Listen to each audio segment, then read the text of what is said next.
Most disappointing game this year for me? Damn, dude. Most disappointing game in 2020. I'd bring it down to three. 3 games. Not games that I was like super hyped about, but at least I wanted to be good. And they just didn't end up being things that I was really into. Clearly, the first one's Cyberpunk. I wanted Cyberpunk to be a game that I was just going to get lost in its world and everything. That game just never really grabbed me between its storytelling and its world and its characters and its gameplay. I know a lot of people really enjoy it, right? Once they get past the jank of Cyberpunk, which is fine, right? I've enjoyed janky games and have found pleasure through that path. But the things that exist in Cyberpunk, like, that I tried to get into to have fun with, just never grabbed me. So much to the point where that the game just felt like an alternative world Grand Theft Auto. And that's really nothing that I'm super interested in. So the moments that Cyberpunk I thought was going to get me was this crazy fantastical environment and stuff like that. And then to ultimately realize that, oh, this is just sort of like future GTA. And you can just do more relationship stuff with characters. I'm like, that's not really, I don't know, that's not really the game that I was looking for. And then obviously all the insane bugs sprinkled throughout everything just made me not really. I just prefer to try other stuff at that point. So I know a lot of other people are really into that genre, people that love The Witcher and people that love the RPG story stylings that CD Projekt Red has been responsible for in the past.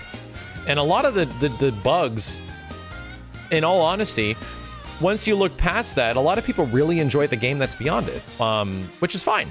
Like, I think that's completely fine. But for everything that the game was sort of building up to be for so long, after hearing about this game and just being, like, hearing everything that's just amazing about it for so many years, from my first impression of it at E3 a couple years ago, I wasn't super impressed. It just felt like a first-person hacking game. A lot of that didn't really change when I eventually played it. So I don't think Cyberpunk is actually like a super bad game. It just clearly has a surface level of polish that it's lacking. It clearly it clearly needed more time in the oven.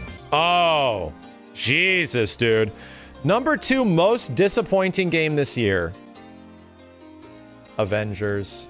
Avengers seemed like it was going to have a lot of promise, right? Its opening level is kind of captivating and interesting, but nothing really seems to... Have I played since the updates? Hell no, man. Hell no. I beat that game and I was not interested in playing any more of it. Definitely not. I'm not saying it's a game that is specifically bad. Its single-player story is like a solid 7 to 8 out of 10, approximately. But I very much did not enjoy its multiplayer stuff. I think not having things upgrade on your character outside of overall skins, the fact that you can't like see visual upgrades on your character and stuff like that, I was just like, whoa. I don't know, man. I almost would rate the multiplayer different from the single player in many ways, just because it wasn't something that I found super enjoyable. The most promising fun character that was in there was Captain America, and he's, you know, spoiler, locked at like the end of the game. But was Captain America captivating enough to want to keep back and playing more and more and more and unlocking more stuff and unlocking more stuff? No, like, the combat doesn't marry itself to the gameplay enough to make me want to do that. It just never did. And there was enough, like... It's funny, it's like Avengers is an extremely polished game in comparison to Cyberpunk, right? We actually got 2 incredibly high-profile games that came out this year that came out with essentially a lack of polish, and it was Avengers and Cyberpunk.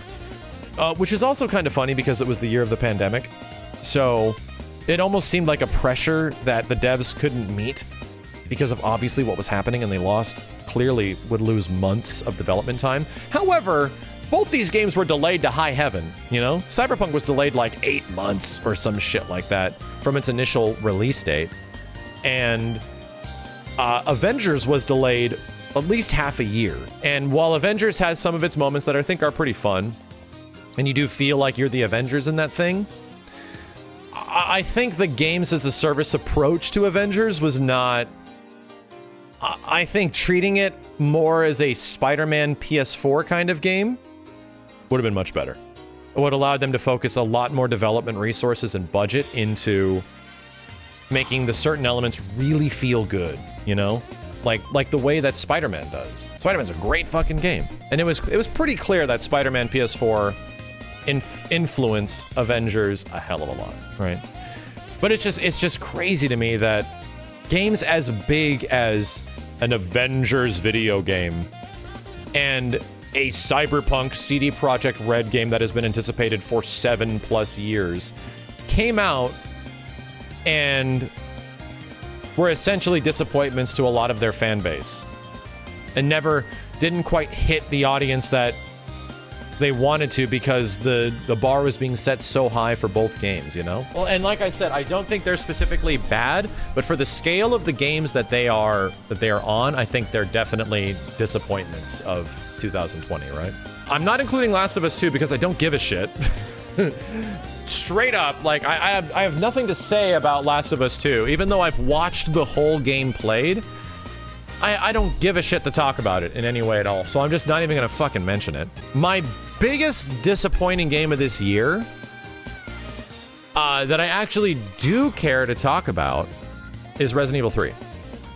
And is Resident Evil 3 a bad game? It's not! That's what's crazy. That's why my list is so weird. I think Resident Evil 3 is actually a better game and a more polished experience than Avengers and Cyberpunk. However, for me personally, it is more disappointing than both of those games because I was looking forward to Resident Evil 3.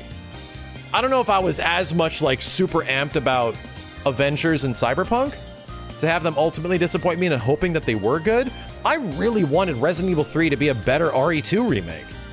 Like, damn, maybe they're gonna learn shit from RE2 and it's gonna be fucking amazing. In the exact same way that I feel about RE2 to RE3 in the original, where RE3 just feels like a not as good version of RE2, RE3 Remake feels the exact same as RE2 Remake in that same regard. RE3 Remake is just a not as good RE2 Remake. Like, it has some interesting mechanics and shit, right? It has this dodge mechanic that's kind of fun to do. The same way in RE3, it's got more stuff that you can technically do in some ways with zombies in the exact same way that original RE3 does, but history repeats itself. RE2 Remake is just better in my opinion, and RE2 Original is just more fun. But RE3 Remake disappointed me because the best part of the game was in the demo. The demo for RE3 Remake sets up the game to be a lot more enjoyable than it actually is. Because the demo takes place in the one part of the game that plays out like a real Resident Evil game, instead of this super linear, sort of not as good version of like RE5 or 6. And that's what it really feels like the later portion of the game, like, or even I'd say the midway portion to the end of the game. You get to like the hospital part, and that is very Resident Evil-y, but I found I did not like the hospital at all, dude. There were some parts of the hospital that just felt like a slog because you have to go up and down the hospital looking for shit in this circle. And I fucking hated every single time I came back down and around and looked up and came back. I was like, fuck, man. However, the one part in RE3 that I really enjoyed was the first visit to Open Door Raccoon City, where Nemesis is chasing you around in Raccoon City, and you have to get the fire hose to put out the fire, you have to get to the subway to unlock the thing, you have to do this to do that, right? You're actually solving the game like it's a Resident Evil game.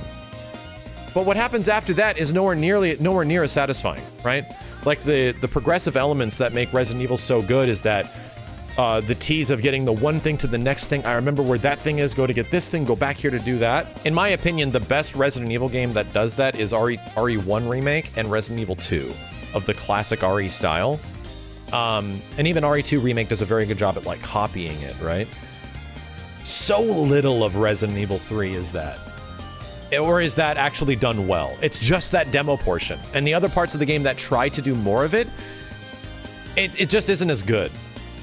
So, like, I don't think the game is bad. I don't think RE3 Remake is a bad game outside of the harder difficulty final boss. Holy shit, man.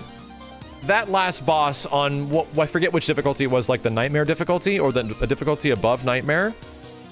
was actually like made me hate the game for a few hours. Yeah, Inferno Last Boss legit will make you hate the game. Instead of leaving you with end of game honeymoon state, where it's just, oh, I'm in the honeymoon phase of me just beating this game. It's great. I love it. I'm having such a good time. Dude, it was the reverse of that shit. It was like, it made you feel it made the whole game feel like shit because of that horrible Inferno final boss fight. It took, and I've had like time to like think about it over the many months that it's been since I played it. And I don't think the game is actually that bad. But I think a lot of those elements like build up in the end, and suddenly it makes people really spite the game, and they're a bit harder on it than... They're a bit harsher on it, and even I was too, as soon as the game's concluded. So I don't know, man.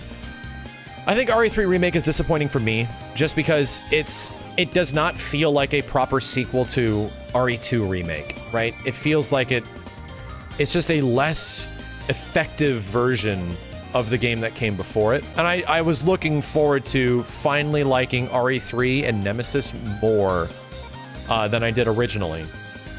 But history repeats itself.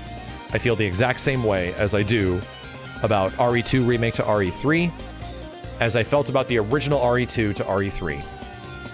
It's just RE2, but not as good.